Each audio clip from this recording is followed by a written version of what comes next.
Now, it's called the deal of the century, an American plan to bring peace to West Asia. The plan is not officially out yet, but parts of it have leaked. And if this indeed is the plan, then no one will be happy about it. Wion's West Asia Bureau Chief Daniele Pagani tells you why.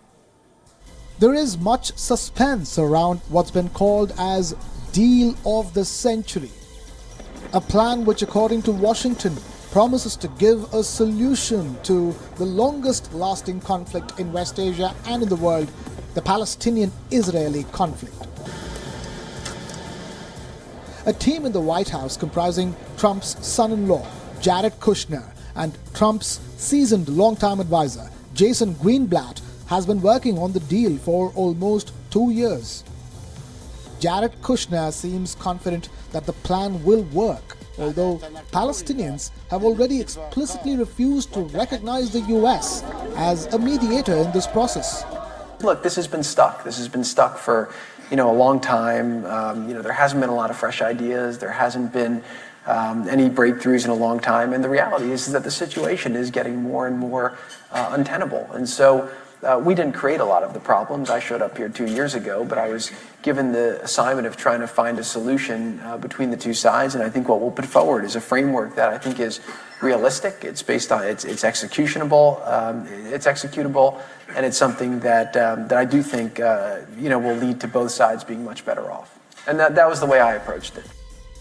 The team working on the deal managed so far to prevent any significant leak, leaving the public to guess what the plan may contain.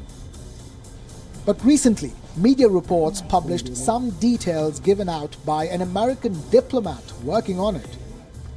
Israel would be asked to freeze the expansion of settlements inside the West Bank for 5 years, but it will see the contested old city of Jerusalem recognized as Israeli territory.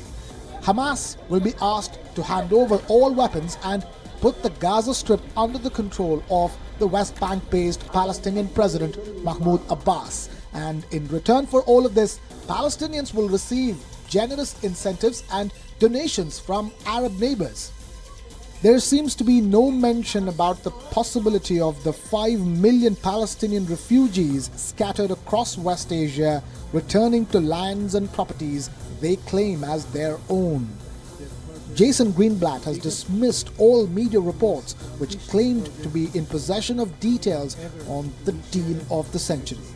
And Jason Greenblatt also said that it is now a matter of weeks before the deal gets published. Finally, in the first weeks of June, we will know exactly what this so-called game changer will actually say, what the deal will actually contain, so we will stop speculating.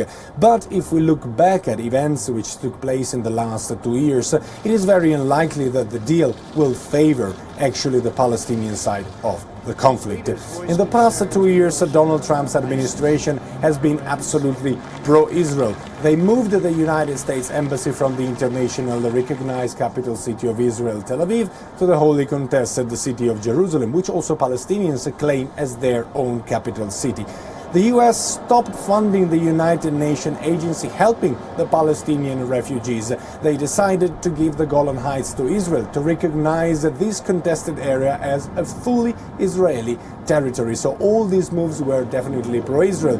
What has the Trump administration done to favor the Palestinians so far? Well, not much. At least nothing that is in the public domain. Also, Palestinians have clearly said that they do not consider the United States of America a mediator. They do not want to talk with Washington about a possible peace deal. So this will make things very, very difficult. It seems that this plan is facing problems even without being made public. Daniele Pagani, reporting in Jordan for Wion, World is One.